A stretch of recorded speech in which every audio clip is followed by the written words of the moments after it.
Hay un estudio sobre el miedo de las personas que afirma que uno de los mayores temores de las personas después del miedo a la muerte es el miedo a hablar en público. Pero es algo que los predicadores van manejando, más si es un predicador que eh, lo hace seguido, que predica seguido y que teme más a Dios que a las personas. Pero cuando denunciamos un pecado, es más fácil denunciarlo predicando que ir personalmente a confrontar a un hermano. De hecho, si somos predicadores bíblicos, vamos a ir predicando versículo a versículo, capítulo a capítulo, y denunciaremos los pecados que el texto denuncia. Entonces, será evidente que no es algo personal. Me ha pasado, mientras edito estos videos y escucho a ver si no hay ningún error para corregir, que soy confrontado y a la vez animado con la palabra de Dios. Pero encuentro más difícil, pero lo he hecho, ir a alguien y decirle personalmente sobre su pecado. En fin, es muy difícil, incluso para un predicador, confrontar a alguien personalmente. Y más si no queremos herir sus sentimientos y tenemos una preocupación sincera por el bienestar de esa persona. Pero la Biblia dice que debemos confrontar a un hermano cuando está en pecado. ¿Por qué? ¿Cómo lo hacemos? Esas preguntas estaremos contestando en nuestro estudio de hoy con la ayuda del Señor.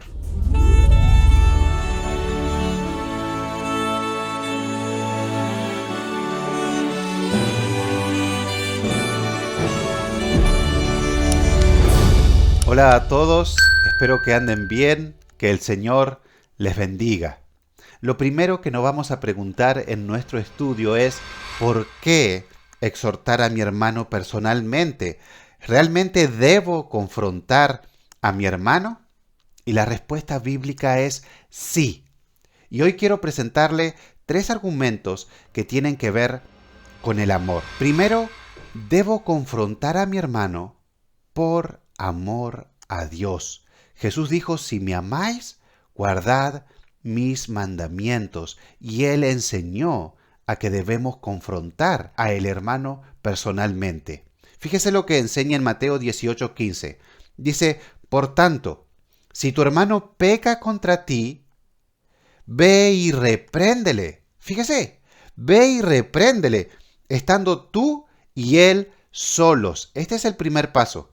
Después viene con testigos, después frente a la congregación, y si no hace caso a la reprensión, entonces tenedlo por gentil y publicano, o sea que no es de la congregación.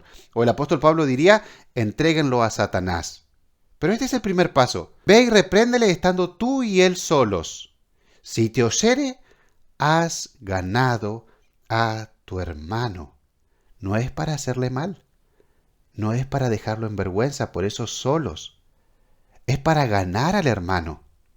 Es por amor. Y eso nos lleva a nuestro segundo argumento. Segundo, debo confrontar a mi hermano personalmente por amor a mi hermano.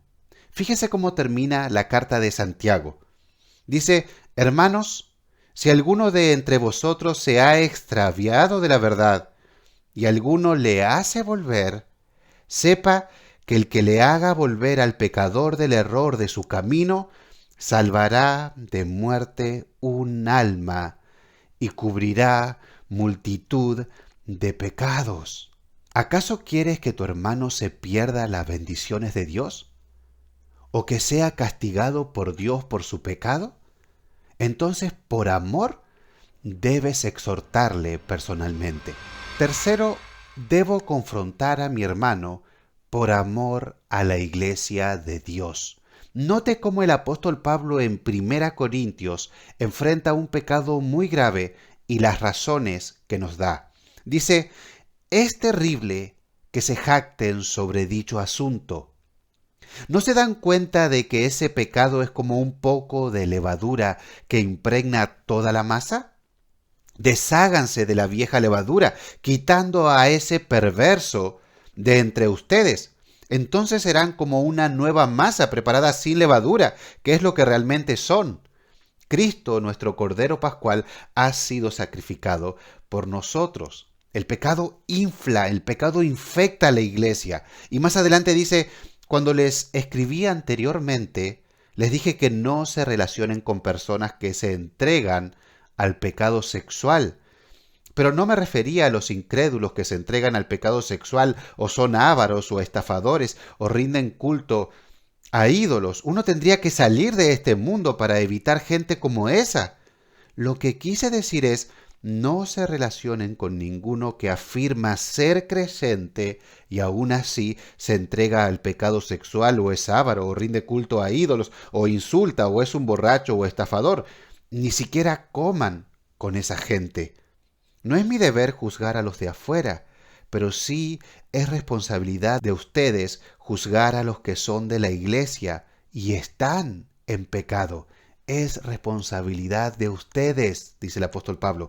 Dios juzgará a los de afuera, pero como dicen las Escrituras, quiten al malvado de entre ustedes. Acá estamos ante un grave pecado, un entregado a Satanás. Pero podemos extraer el principio bíblico de por qué debemos enfrentar a un hermano cara a cara, enfrentarlo personalmente antes de que lleguemos a esto tan grave. Primero, porque daña a la iglesia, el pecado daña a la iglesia. Y segundo, porque es nuestro deber hacerlo.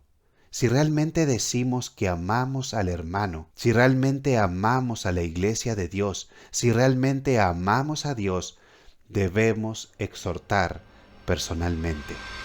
Entonces, ¿cómo exhortar a mi hermano personalmente? Ya vimos que tenemos el deber, por amor, de confrontar a mi hermano cuando está en pecado. Lo interesante de nuestro texto es que nos dice el cómo debemos hacerlo. Vamos a 1 Timoteo, empezamos por fin con el capítulo 5 de 1 Timoteo. Leamos la primera frase del versículo 1 de este capítulo 5. Dice, no reprendas al anciano, sino exhórtale como a padre. Y uno dice, espera un momentito. Hace un ratito acabamos de leer que Jesús dice que debemos reprender al hermano en pecado. ¿Cómo que me está diciendo acá Pablo que no lo reprenda? Bueno, es que esta palabrita que aparece acá, el reprendas de este versículo, aparece solo acá en el Nuevo Testamento. Y es un reprendas áspero. Y así no debemos reprender a nuestro hermano. Fíjese lo que dice un comentario del griego. Es un término fuerte. Se refiere a una reprensión áspera o violenta y aparece solo aquí en el Nuevo Testamento. Esto no debemos hacer. No debemos ser ásperos, no debemos ser violentos. Y fíjese la otra palabra que aparece, cuando dice, sino exhórtale. Tengo un excelente comentario de MacArthur. Escuche.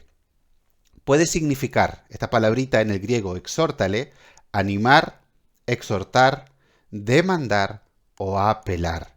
Quizá pudiera traducirse mejor como fortalecer y tiene la idea de ir al lado para sostener al que está débil. La palabra relacionada, paracletos, es un título del Espíritu Santo. Las Escrituras son también una fuente de fortaleza. Como la palabra de Dios y el Espíritu de Dios fortalecen a los creyentes, fíjese, como la palabra y el Espíritu, así debemos ir en su ayuda cuando pecan. Gálatas habla sobre esta responsabilidad al decir, hermanos, si alguno fuere sorprendido en alguna falta, vosotros que sois espirituales, restauradle con espíritu de mansedumbre, considerándote a ti mismo, no sea que tú también seas tentado. Sobrellevad los unos las cargas de los otros y cumplid así la ley de Cristo, la ley del amor. La confrontación del pecado en la iglesia no se debe hacer con ataques violentos a los hermanos y hermanas que han caído. Más bien, los santos que pecan deben confrontarse con amor, fortalecerse y animarse para que vivan vidas santas. Debe ser una confrontación que restaure, que redima y remedie, y debe hacerse con una actitud de mansedumbre. Hermanos, no solo debemos confrontar por amor, sino que debemos hacerlo con amor. Por amor y con amor. Y nuestro texto nos detalla cómo. Fíjese, no reprendas al anciano, sino exhórtale como a padre. A los más jóvenes, o sea, a los más jóvenes que Timoteo, como a hermanos. No haciéndome al superior, acá está el que manda más, sino como a hermanos, como a un igual. A las ancianas como a madres. Hoy vivimos en un mundo pata para arriba. Hoy no se respetan las canas, no se respetan a los mayores. Pero eso no debe reflejarse en la iglesia. En la iglesia hay que tener, como antes se tenía, mucho respeto por la gente mayor. Antiguamente, bajo la ley, si alguien tenía un hijo desobediente o rebelde, ¿sabe lo que pasaba con ese hijo? Era penado a muerte. Así que, así es, como a padre como a madre debemos exhortar a nuestros hermanos. A las jovencitas como a hermanas, con toda pureza. Y pureza en el griego tiene que ver con la pureza sexual.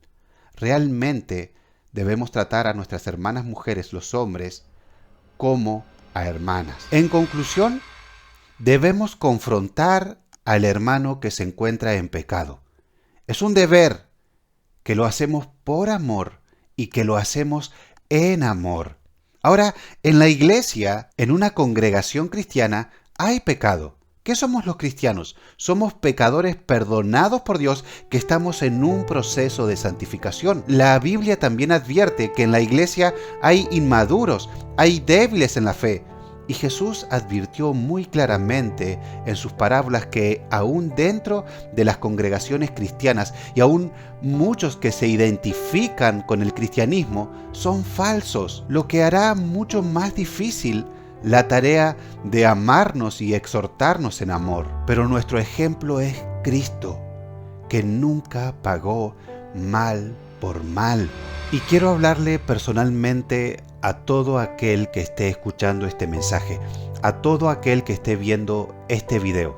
Haga de cuenta que solamente estamos usted y yo. Si realmente quiere tener ese amor, que se duele por el hermano, que se duele por el pecado en el otro, sinceramente, sin ser hipócrita, sin ser un fariseo, sino que quiere la bendición de Dios sobre la vida del prójimo. Ese amor no nace de nosotros naturalmente. Ese amor viene del nuevo nacimiento. Si todavía no lo has hecho, hazlo ahora mismo.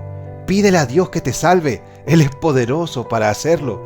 Arrepiéntete de tus pecados y pon tu fe en Jesucristo. Él es el sacrificio perfecto.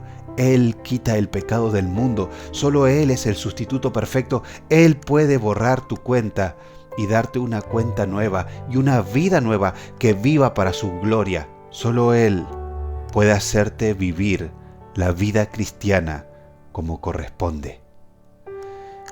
Padre, muchas gracias por tu palabra. Te rogamos, Señor, que perdones nuestros pecados y que nos ayudes a serte fiel. Te necesitamos, Señor. Necesitamos no solo ser oidores y conocedores de tu palabra, sino también ponerla por obra. Ayúdanos, Padre. Te lo rogamos en el nombre de Jesús. Amén.